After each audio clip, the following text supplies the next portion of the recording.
राधे राधे। कैसे हैं आप लोग? ईश्वर कृपा से आप सब अच्छे होंगे। ईश्वर सब पे कृपा बनाए रखे, सबका कल्याण करें। आज हम बताने जा रहे हैं श्रीमद् भागवत महापुराण का तृतीय स्कंद का 22वां अध्याय, देवहूति के साथ कर्दम प्रजापति का विवाह। और उसके पहले हम कहना चाहेंगे, यदि आपने हमारे चैनल को सब्सक्राइब नहीं किया तो प्लीज़ सब्सक्राइब जरूर कर लीजिए और बेल आइकन बटन ज़रूर दबा दीजिए, जिससे कि हमारे आने वाले सारे वीडियोस आपको प्राप्त हो सकें।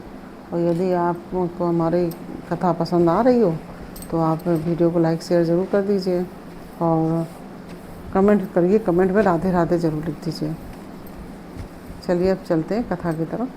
श्रीमन्नारायण नारायण हरि हरि, भजमन्नारायण नारायण हरि हरि। तेरी लीला सबसे प्यारी प्यारी हरि हरि, तेरी लीला सबसे न्यारी न्यारी हरि हरि। श्रीमन्नारायण नारायण हरि हरि, भजमन्नारायण नारायण हरि हरि। राधे राधे।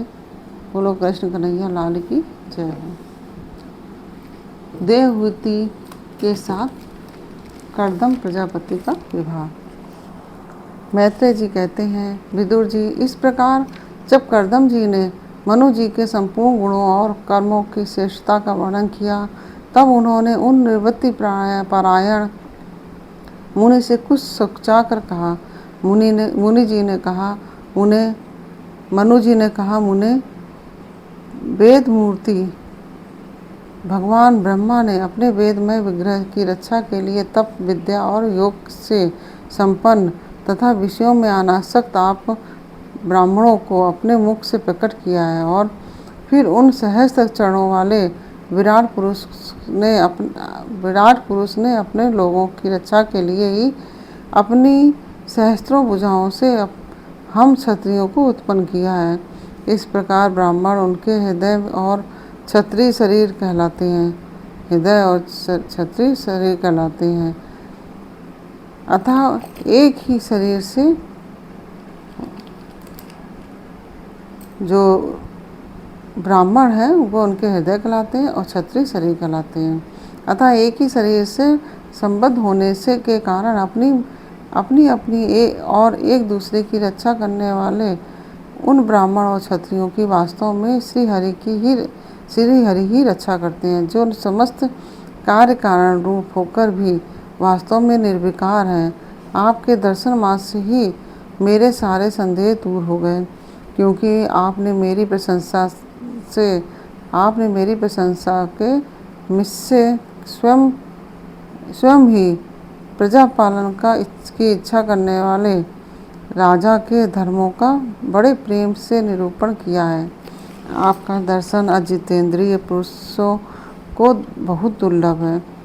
मेरा बड़ा भाग है जो मुझे आपका दर्शन हुआ, और मैं आपके चरणों की मंगलमयी रज एवं सिर पर आपके चरणों की मंगलमयी रज अपने सिर पर चढ़ा सका। मेरे भाग्योदय से ही आपने मुझे राजधर्मों की शिक्षा देकर मुझ पर महान अनुग्रह किया है, और मैंने भी शुभ प्रारब्ध का उदय होने से ही आपकी पवित्र वाणी कान खोलकर सुनी है। आपकी जो पवित्र वाणी है वो कान खोलकर सुनी है। मुने, इस कन्या के स्नेहवश मेरा चित्त बहुत चिंताग्रस्त हो रहा है। अतः मुझ दीन की यह प्रार्थना आप कृपा पूर्वक सुने। यह मेरी कन्या, जो प्रिय व्रत और उत्तानपाद की बहन है, अवस्थाशील और गुण आदि में अपने योग्य पति को पाने की इच्छा रखती है। जब से इसने नारद जी के मुख से आपके शील, विद्या, रूप, आयु और गुणों का वर्णन सुना है, तभी से यह आपको अपना पति बनाने का निश्चय कर चुकी है। देशभर में बड़ी श्रद्धा से आपको यह कन्या समर्पित करता हूँ। आप इसे स्वीकार कीजिए। यह ग्रस्तोचित कार्यों के लिए सब प्रकार से आपके योग है। जो भोग स्वतः प्राप्त हो जाए उसकी अवहेलना करना विरक्त पुरुषों को भी उचित नहीं है।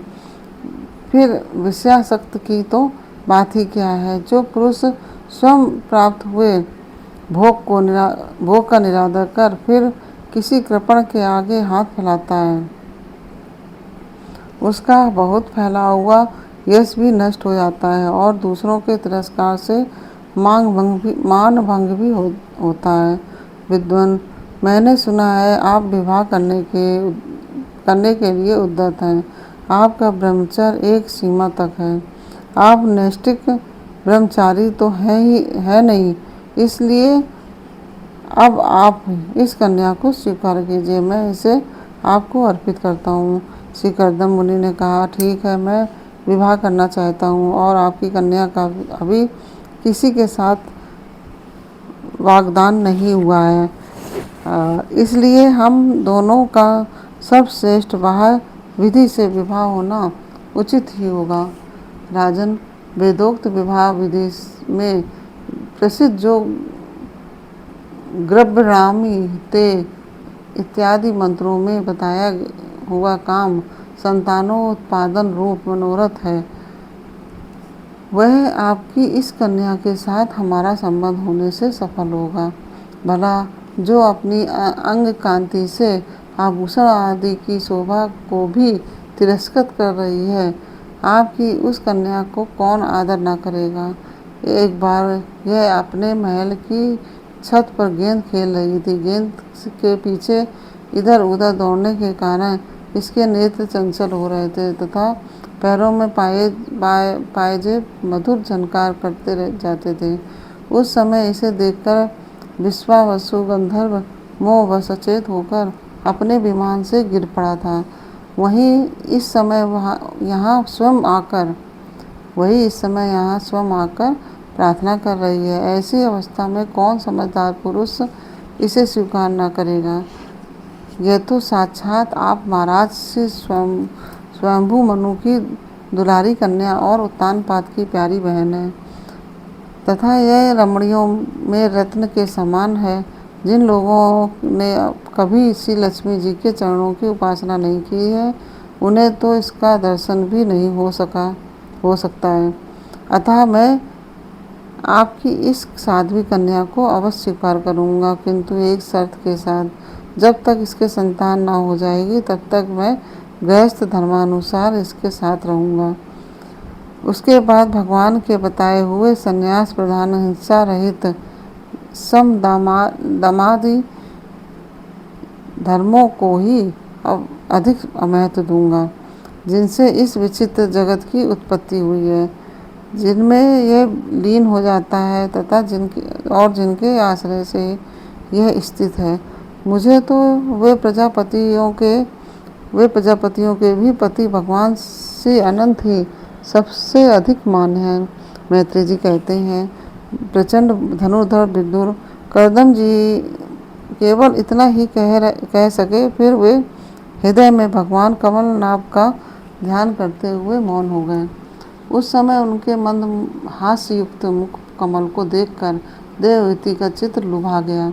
मनु जी ने देखा कि इस संबंध में महारानी शत्रुपा और राजकुमारी की स्पष्ट अनुमति है, अतः उन्होंने अनेक गुणों से संपन्न कर्दम जी को उन्हीं के समान गुणवती कन्या का प्रसन्नतापूर्वक दान कर दिया। महारानी शत्रुपा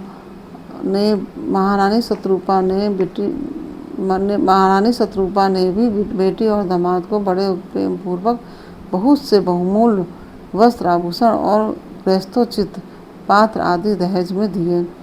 इस प्रकार सुयोग वर्ग को अपनी कन्या देकर महाराज मनु निश्चिंत हो गए। चलती बार इसका वियोग न सह सकने के कारण उन्होंने उत्कंठावश विह्वल चित्त होकर उसे अपनी छाती से लिपटा लिया और बेटी बेटी कहकर रोने लगे। उनकी आंखों से आंसुओं की झड़ी लग गई थी और उन्होंने देवहूति के सिर के सारे बाल भिगो दिए। वे भी मुनिवर कर्दम से पूछकर उनकी आज्ञा ले रानी के सहित रथ पर सवार हुए और अपने सेवकों सहित ऋषि कुल सेवित सरस्वती नदी के दोनों तीरों पर मुनियों के आश्रमों की शोभा देखते हुए अपनी राजधानी में चले गए। जब ब्रह्मावर्त की प्रजा को यह समाचार मिला कि उसके स्वामी आ रहे हैं, तब वह अत्यंत आनंदित होकर स्तुति गीत और बाजे गाजे के साथ अगवानी करने के लिए ब्रह्मावर्त की राजधानी से बाहर आई। सब प्रकार की संपदाओं से युक्त बहिष्मती नगरी मनु जी की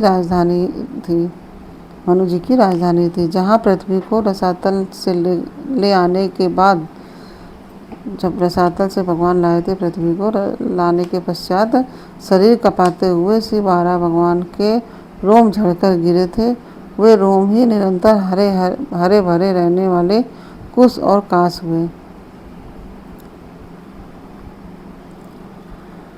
जिनके द्वारा मुनियों ने यज्ञ में विघ्न डालने वाले दैत्यों का तिरस्कार कर भगवान यज्ञ पुरुष की यज्ञों द्वारा आराधना की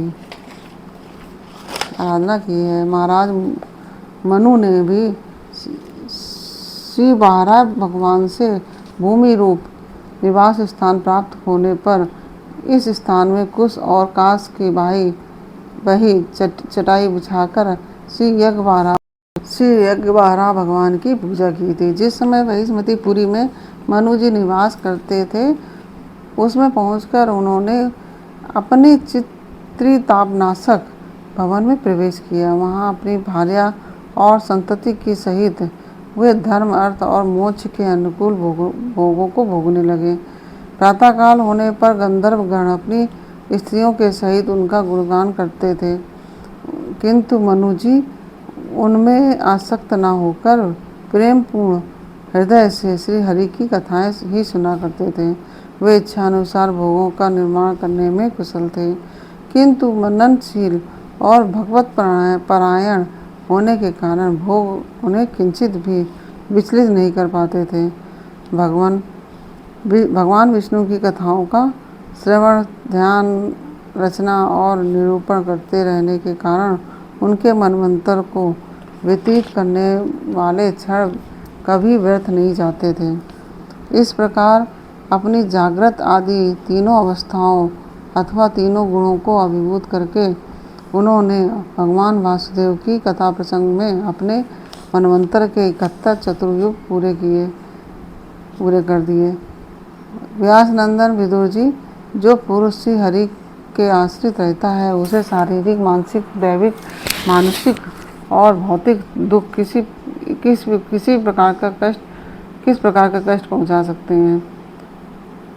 मनु जी निरंतर समस्त प्राणियों के हित में लगे रहते हैं। मुनियों के पूछने पर उन्होंने मनुष्यों के तथा समस्त वर्ण और आश्रमों के अनेक प्रकार के मंगलमय धर्मों का भी वर्णन किया है, जो मनु संहिता के रूप में अब तक उपलब्ध है। जगत के सर्वप्रथम सम्राट महाराज मनु वास्तव में कीर्तन के योग्य थे। यह मैंने उनके अद्भुत चरित्र का वर्णन किया।